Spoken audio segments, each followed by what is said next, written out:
नमस्कार दोस्तों, कैसे हैं आप सभी। उम्मीद करती हूँ अच्छे होंगे और मेरे वीडियोस को लाइक और सब्सक्राइब ज़रूर कर रहे होंगे। चलिए इसके बारे में तो हम लोग बाद में बातें करेंगे कि लाइक और सब्सक्राइब करना है ना। तो चलिए पहले हम लोग पढ़ाई कर लेते हैं और पढ़ाई आज हम करेंगे वचन के बारे में। वचन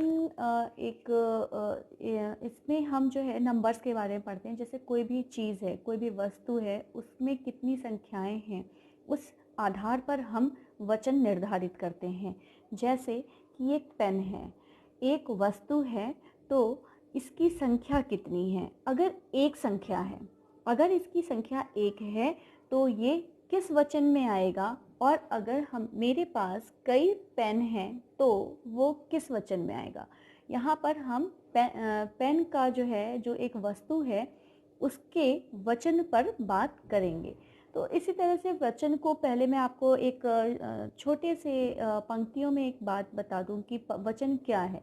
तो जहाँ नंबर्स आते हैं, एक या एक से अधिक की बातें होती हैं, उसको जो है हम वचन कहते हैं। और वचन में दो भाग होते हैं, दो प्रकार होते हैं, दो भेद होते हैं। वो होता है पहला एक वचन और दूसरा होता है बहुवचन। जैसे कि कोई संज्ञा है, कोई वस्तु है, या कोई स्थान है, या जो जीव जंतु हैं, उनके बारे में यह बात होती है कि उनकी संख्या कितनी है। और उस आधार पर हम उनको उसमें वर्गीकृत करते हैं, मतलब एक वचन है या बहुवचन है। जैसे हमारे पास एक वस्तु है पेन, तो पेन में अगर एक पेन है तो उसको हम बोलेंगे वो किस वचन के अंतर्गत आएगा। वो आएगा हमारा एक वचन के अंतर्गत। और उसी तरह से हमारे पास अगर एक से ज़्यादा पेन है तो वो किस पर आएंगे, वो आएंगे बहुवचन में। एक वचन और बहुवचन, आई थिंक आपको ये समझ में आ गया होगा। जैसे मेरे पास ये बुक है, ठीक है, मेरे पास ये बुक है और इस बुक में सीधा ही नहीं कर पाई थी। इस बुक एक बुक है, एक बुक को हम किस वचन के अंतर्गत रखेंगे, एक वचन। अगर मेरे पास दो बुक है, तीन बुक है, चार किताबें हैं, पांच किताबें हैं, तो उनको हम कैसे किस वचन के अंतर्गत रखेंगे, वो हमारा आएगा बहुवचन के अंतर्गत। जैसे अब यहाँ पे हम ये बात करेंगे कि अगर हमारे सामने तीन या दो किताबें हैं तो उनको हम क्या लिखेंगे, दो किताब, चार किताब नहीं।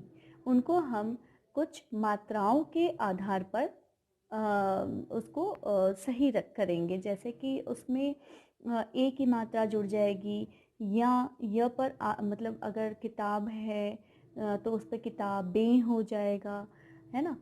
रहा रही की बात हो रही है तो जैसे वो कर रहा है, और बहुत सारे लोग हैं तो हम क्या कहेंगे, कर रहे हैं।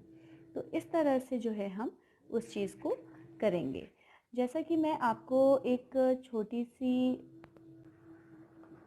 जैसा कि मैं आपके सामने एक कुछ पंक्तियां पढ़ रही हूँ जिसमें हमें एक वचन और बहुवचन समझने में आसानी होगी। जैसे कि यहाँ पर कुछ लाइनें दी हुई हैं। कक्षा में कविता पाठ प्रतियोगिता का आयोजन किया जा रहा है।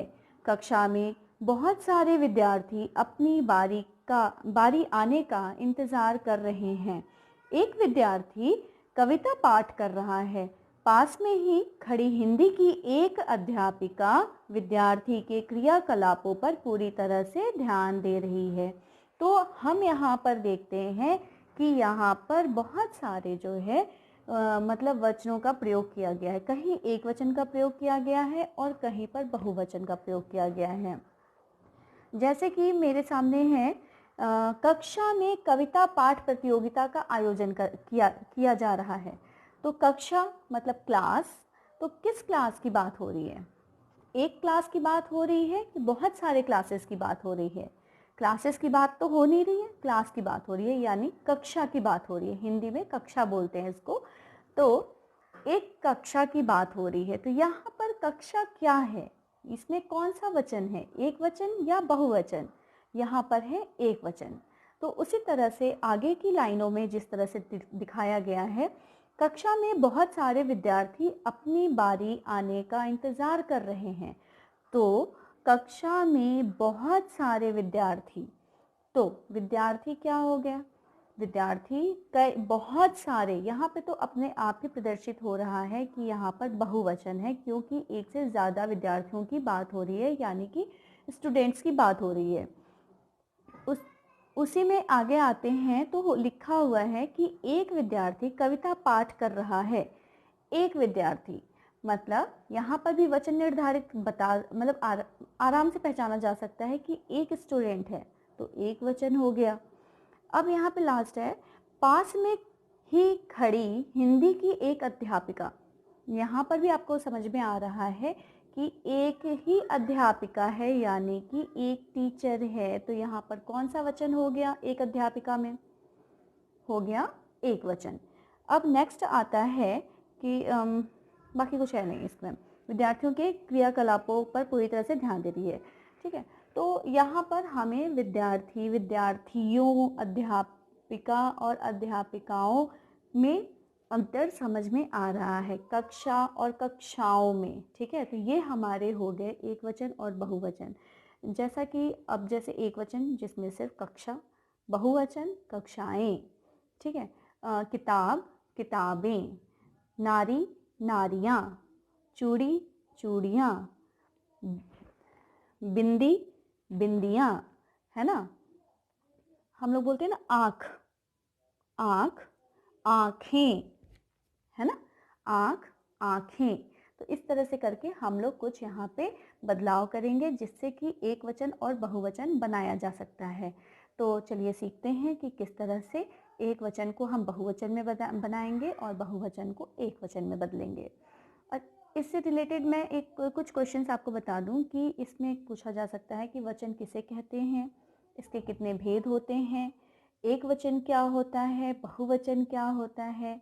फिर आपको इसमें बदलने को आ सकता है कि एक वचन को बहुवचन में परिवर्तित करें या बहुवचन को एक वचन में परिवर्तित करें। कभी कभी कुछ पंक्तियां दे दी होती हैं और लिखा होता है कि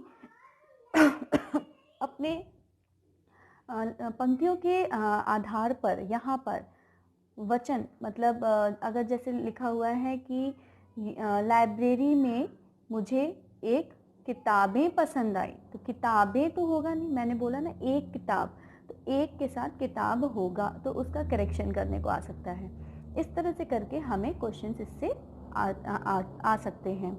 तो चलिए आगे हम देखते हैं कि किस तरह से हम जो है परिवर्तन करते हैं वचनों में।